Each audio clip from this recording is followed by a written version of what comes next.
Hi, everybody. I'm going to go over what we tend to now call immersive experiences. We have virtual, augmented, and 360 realities, and they're becoming very large in the entertainment and education world. Now, it's been around for a while, but most recently we've had Pokemon, which is really starting to get us to think about, where is reality? And for a while, the entertainment business has certainly intrigued us with different ways that we consider reality. Anything from Ready Player One to what the kids love today is Fortnite, these games that keep them quite involved. But universities have been studying these for a long time. We've had places that are really looking at the future of these environments. And at Empire State College, we've used virtual reality for our settings now for over 10 years.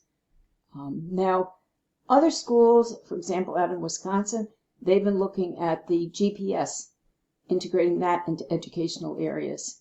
And for a long time, we've been able to use Google Earth effectively to, go visit other parts of the world. So this is not new.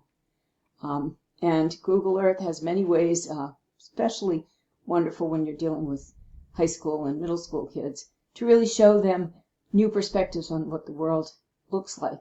Many of us, we haven't traveled much, so it gives us a chance. And there are many ways you can have different views if you go in and use Google Earth.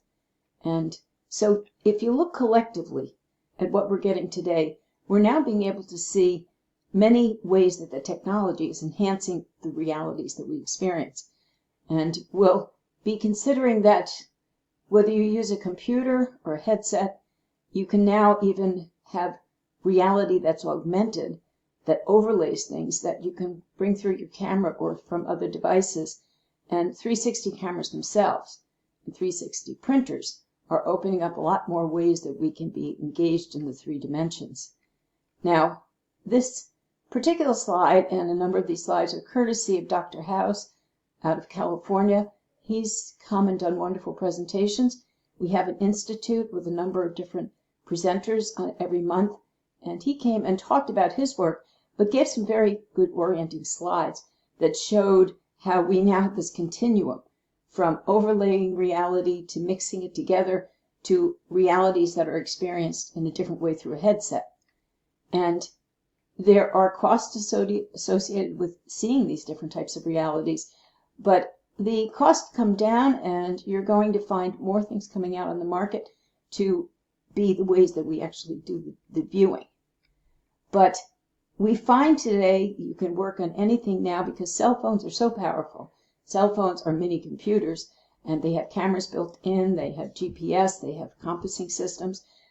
You can get a lot on a cell phone that you used to only be able to get on a PC or a desktop.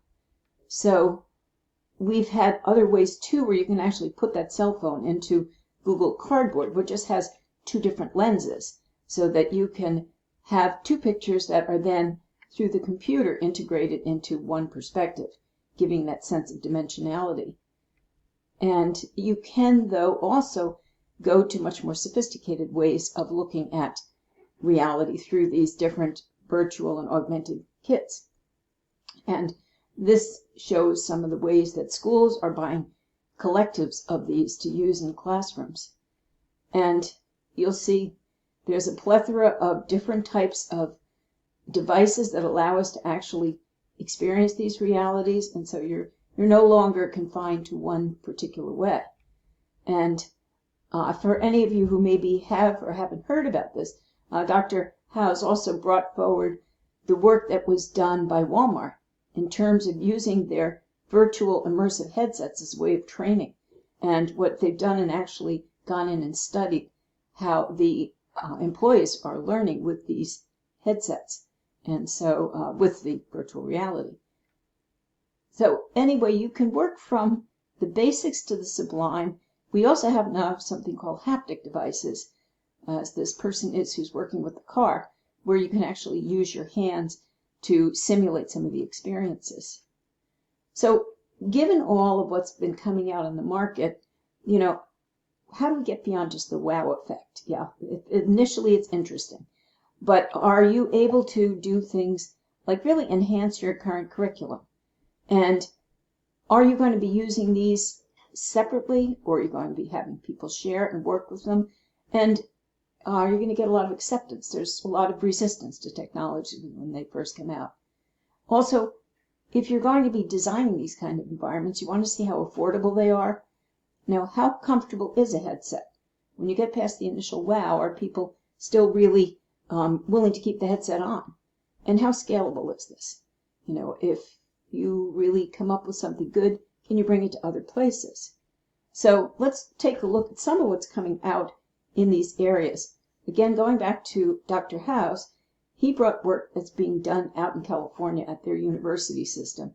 And here's one of the things they call an active learning lab. And you can see the person who's actually moving around the simulation, but you're seeing the whole class watching and observing. Also, they have been doing some interesting research into how the brain responds when you've got these headsets on. So they're not simply just working with the wow effect. They're trying to start seeing how the brain works. And here's another one of the labs out there in California. I do meet regularly with these folks through VR and through web conferencing, and they're doing some very creative work with these environments and testing how they work with humans. And this one was Dr. House's actual doctoral research. Microsoft has taken these standardized patients, and on the left you see they take banks of videos, and here is an actor simulating going into anaphylactic shock.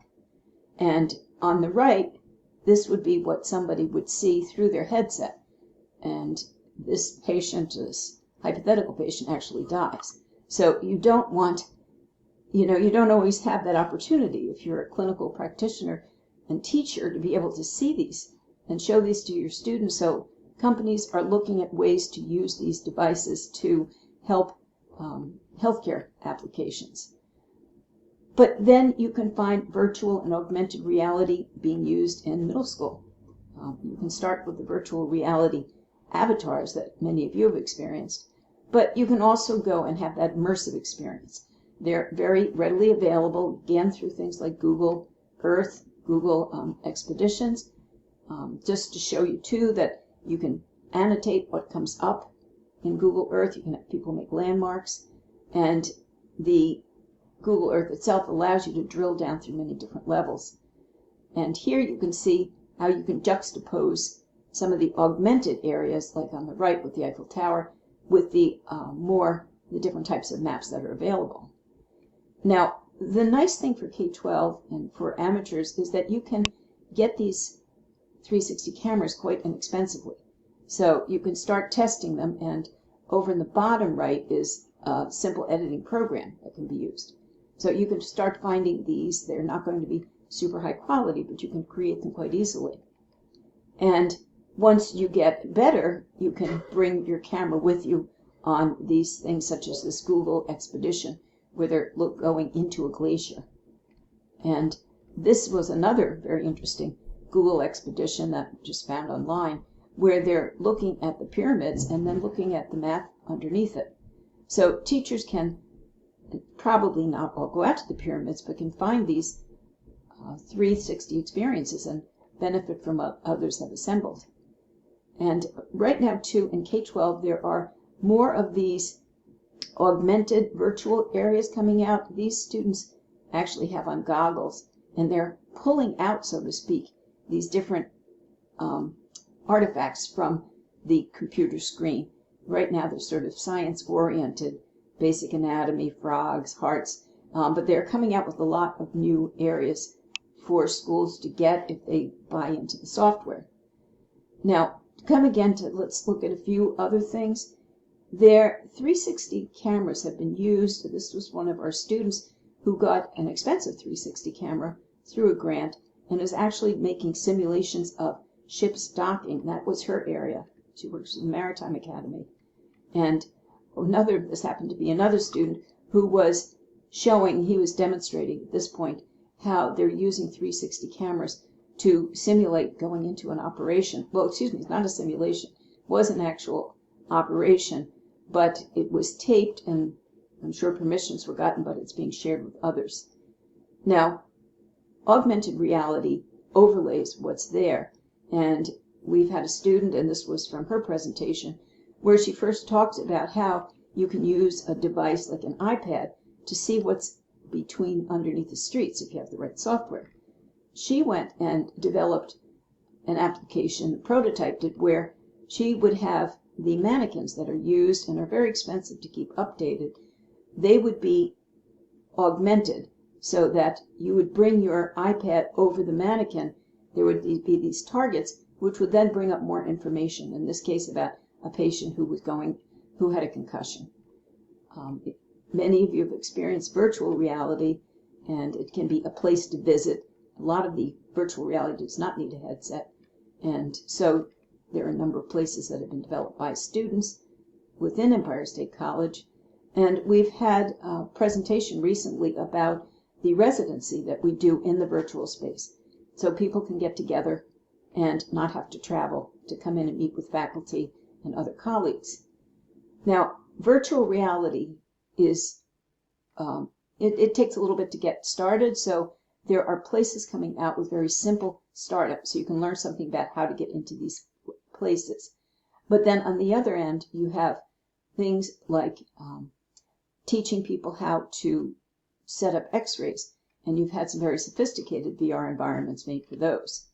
And the military uses the VR environments, and this is a combination of people using the VR environments and using some of the military equipment. But you can also, right within a regular VR environment, teach physics. You can teach different ways that you can look at the coordinates, lots of good ways to teach math, and you can use gravity, so to speak. And there's also programming that can be done in these spaces, so they can be used in many different ways. 3D printing is another immersive experience that's coming out. This teacher was actually making buildings to be part of a study of different parts of the world. So you can work from, again, something like the simple camera to the sophisticated equipment and the fancy editing, but you can start often with good ideas to start simple, like learning about augmenting through the QR codes. And the concept in tourism and even retail is to give you experiences that when you see an object, you can get more information. Now, the question then becomes, how do you make these? And when you get into something like overlaying coordinates, the systems become particularly challenging. This is the Unity game engine, which is being used to make the augmented reality that we see today that's sophisticated. So that's not going to be simple to learn. Here's an example of some of the menus that come up. And we do have access to this through LinkedIn Learning, but it takes a rather good amount of time to learn how to position these objects like this warrior over something. And here you can see I created a warrior that actually is over a card, and you can go in and look at that link.